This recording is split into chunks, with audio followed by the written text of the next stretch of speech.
which can be in form of light, heat, pH change or mass change.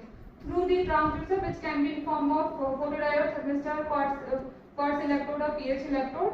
Through the transducer and user conditioning, we can process the data on the display and can quantify the amount of any analyte of our interest according to our interest. Ideally, biosensor must be linear, repeatable, sensitive, specific, accurate, and quick to response. Biosensor term was first used by Professor Leland C. Clark, which is known as father of the biosensors. Here is the outlook of the materials which I have synthesized during my research. One is carbon quantum dots, transition metal dichalcogen, that is TMDs, reduced graphene oxide, that is RGO, hybrid and hybrid nanostructures. First of all, carbon quantum dots. It is a basic element of life. It is special because of its ability to bond with many elements in different ways. Other than this, it has other properties. For example, its biocompatibility, low toxicity, photostability, high photoluminescence, environment friendliness, etc. Another one is transition metal dichalcogenides. It is generally formulated as MH2, where M represents the transition metal atoms of group 4 to 10 and X represents the chalcogen atoms such as sulfur, selenium and tellurium. Here transition metal atoms are sandwiched between the two layers of the chalcogen atoms as shown in this figure. One of the most popular example of TMDs is MOS2, that is molybdenum disulfide. It is a silvery black solid that occurs as a mineral molybdenite, the principal ore for the molybdenum. In appearance, it feels like graphite. It has tunable band gap, high chemical stability, interesting electrocatalytic and optical properties, and it is a potent substitute for carbon-based materials. Other examples of TMDs are ZrS2, VS2, WS2, etc. There are two techniques for the synthesis of nanomaterials. One is top-down and another one is bottom-up. In top-down synthesis, we start from the bulk materials and then synthesize the quantum dots or nanoparticles. While in case of bottom-up, we start from the atom to atom combination and then through the cluster and finally nanoparticle formation or quantum dot formation takes place. During my research work, I have used hydrothermal synthesis techniques, which comprises a stainless steel chamber and a Teflon chamber. Here in this chamber, we put our desired solution and then put it in furnace and get the desired sample which we want to synthesize. We have used two types of sensing during our research. One is electrochemical sensing. Electrochemical sensors in particular are a class of chemical sensors in which an electrode is used as a transducer element in the presence of an analyte. In electrochemical sensing, there is a technique cyclic voltammetry. Here in this figure, a cyclic voltammogram is shown. Here two type of scan takes place in a single cyclic voltammetry scan. During the lower potential scan, low to high potential scan, oxidation of the analyte or the sample takes place, and at this point C, this shows the highest electron transfer rate. And during the second scan, that is high potential to low potential, reduction of the analyte takes place, and at this point it shows the depletion of the electrons at maximum rate of depletion of electron at point F. By adding different concentrations of analyte, we can get a cyclic voltammogram like this for the sensing purposes. And by measuring the difference in the current, a calibration plot can be drawn like this, and we can get the insights of the limit of detection, sensitivity, and all for the respective sensor. Another technique I have used in electrochemical sensing, that it is differential pulse voltammetry, that it is little more sensitive than cyclic voltammetry. In cyclic voltammetry, potential is applied in linear form, while in differential pulse voltammetry, potential is applied in form of pulse, and the current is measured just after applying the current is measured as a difference of the current just after applying the pulse and just before applying the pulse. And in a single scan, we can only observe either oxidation or reduction. Another one technique is optical sensing. Here I have used photoluminescence spectroscopy.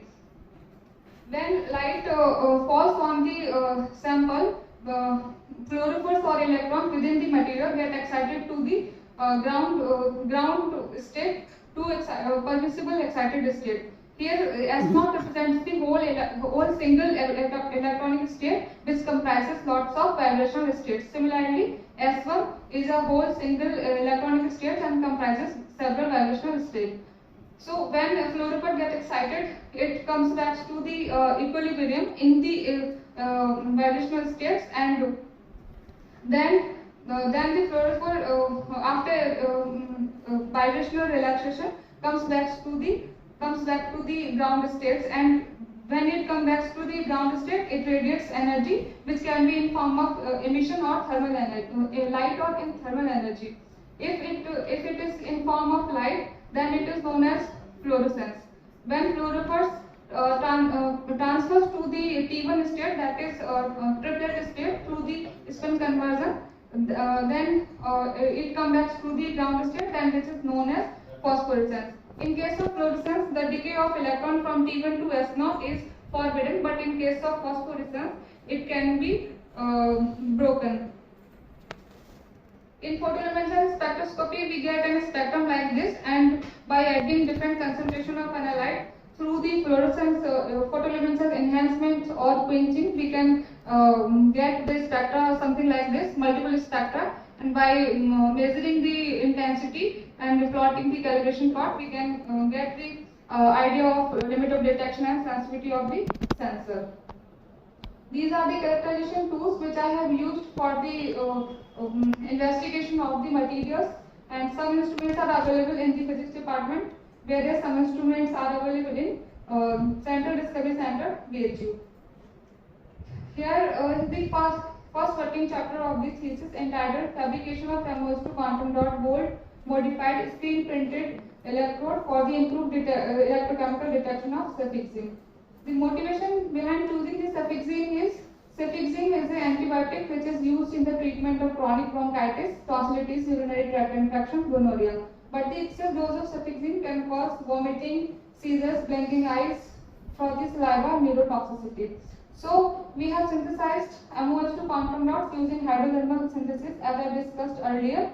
Here we have considered sodium molybdenate as prime precursor for the molybdenum, and L-cysteine as the prime precursor for the sulfur. By mixing both of two, we have added HCl as the reducing agent, and further stirring for approximately 20 minutes, we have transferred to this solution to a Teflon autoclave and put it in the furnace.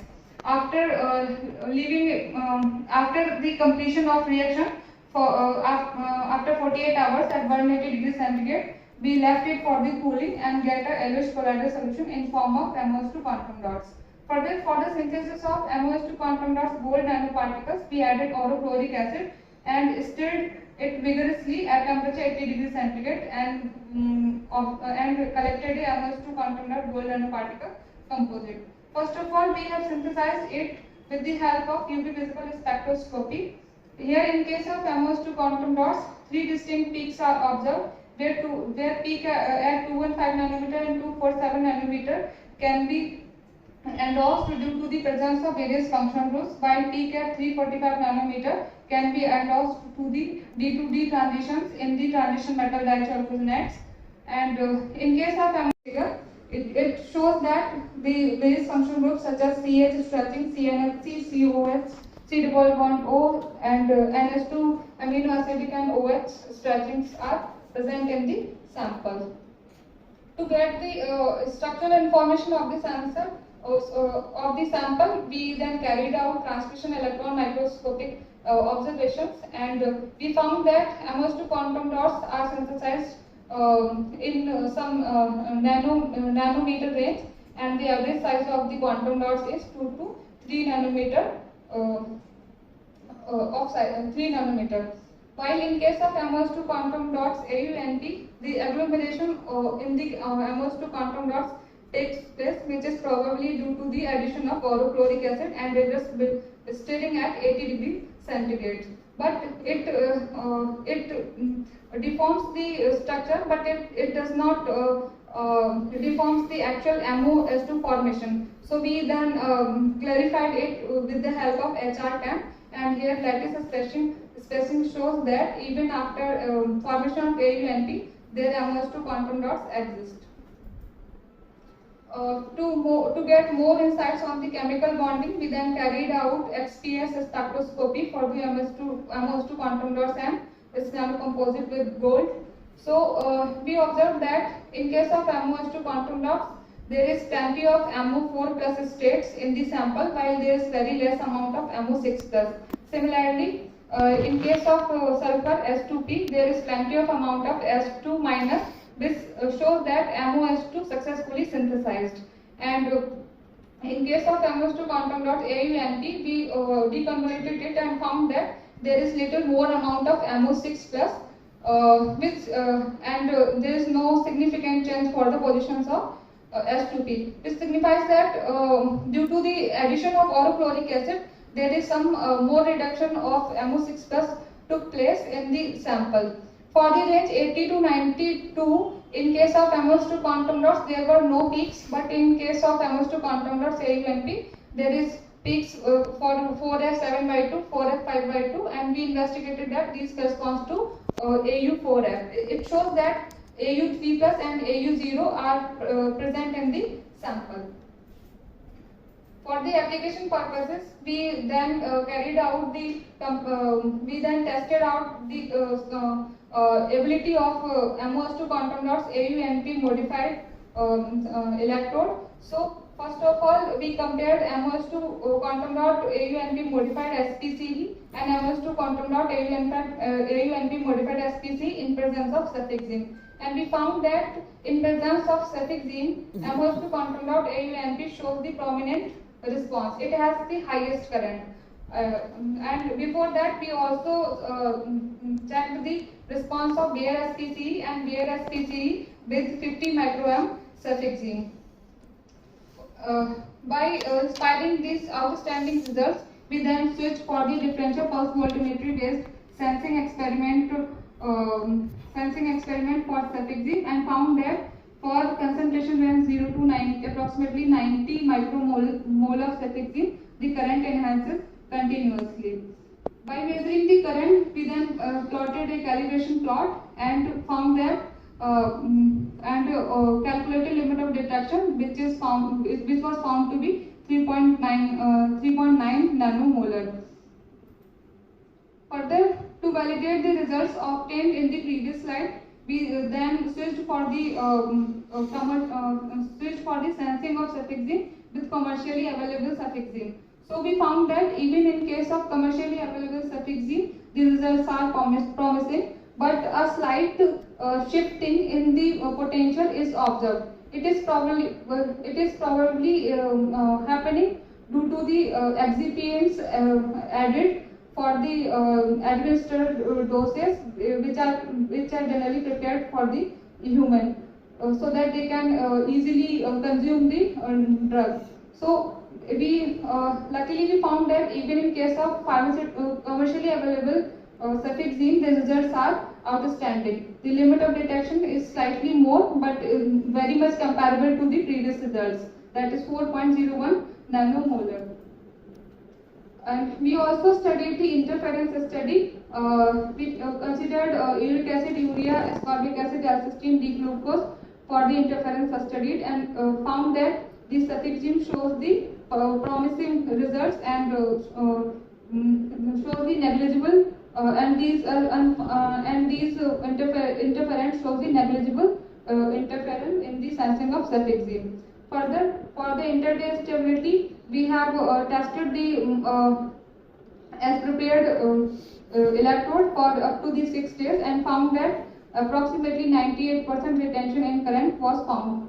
And further, we also tested its reproducibility and observed the reproducibility test was performed with the 4 different electrodes, and results were outstanding even in this case. We anticipated the mechanism of cefixime oxidation over MOS2 quantum dots, gold nanoparticle modified SPC. We found that such a big cefixime molecule which is containing NH2 and COOH, probably getting oxidized in presence of MOH2 quantum dot AuNP by losing one electron to the oxidized suffixene. And this here the transfer of electron is taking place, which results in the enhancement in the current in differential pulse voltmetry as well as in cyclic voltmetry data. So here we found that the sensing of cefixime is irreversible, and here is the conclusion, which shows the successfully synthesis of MH2 quantum dots and MH2 quantum dot gold nano composite. MH2 quantum dots gold nano particle composite for the sensing of cefixime was observed. Linear response for cefixime in the range of 0 to 90.82 micromole with 3.90 to 4.01 nanomole limit of detection was observed, and we found that proposed sensor is highly sensitive and reliable for developing electrosensing devices using SPCE and shows gigantic perspective for the real applications in arena of electrosensing. Chapter 4, which is the second working chapter of the thesis, synthesis and investigation of structure and electrochemical properties of reduced graphene oxide, copper oxide nanoparticles for the sensing of rifampicin. Rifampicin is used in the treatment of tuberculosis, bacterial infection, meningococcal disease, but the excess dose of rifampicin may cause liver complications, hypersensitivity and jaundice. Therefore, by considering these side effects, we have chosen the sensing of rifampicin. For the synthesis of copper oxide reduced graphene oxide, we first synthesize reduced graphene oxide by using one of the most popular method, Hammer's method, and obtain reduced graphene oxide in powder form. Then copper oxide, which was purchased from the Sigma Aldrich, was mixed well with the reduced graphene oxide in the equal weight ratio, and finally we obtained copper oxide reduced graphene oxide nanocomposite, followed by propsonication. To confirm the formation of copper oxide reduced graphene oxide, first we carried out transmission electron microscopic observations, and here in figure A, it shows the TEM image for the reduced graphene oxide. We observe that the reduced graphene oxides are formed in some nanosheets kind of structures. The copper oxide nanoparticles are in the form of nanoparticles with various morphologies, but in the good abundance of some rectangular kind of particles. And then copper oxide reduced graphene oxide nanocomposites, TEM shows that copper oxide nanoparticles are well inserted into the reduced graphene oxide nanosheets. Further, we have carried out SEM, and it also shows that copper oxide nanoparticles are well immersed into the nanosheets, but not so much tearing the nanosheets, but are well incorporated. And the index color mapping of copper oxide reduced graphene oxide shows that there is plenty of carbon, oxygen and copper in the sample. Further, we have carried out Raman spectrum to get more insight about the sample. Here we observe that in copper oxide and reduced graphene oxide, there are some obvious graphitic sites in sample due to the reduced graphene oxide, and there are some defect sites also.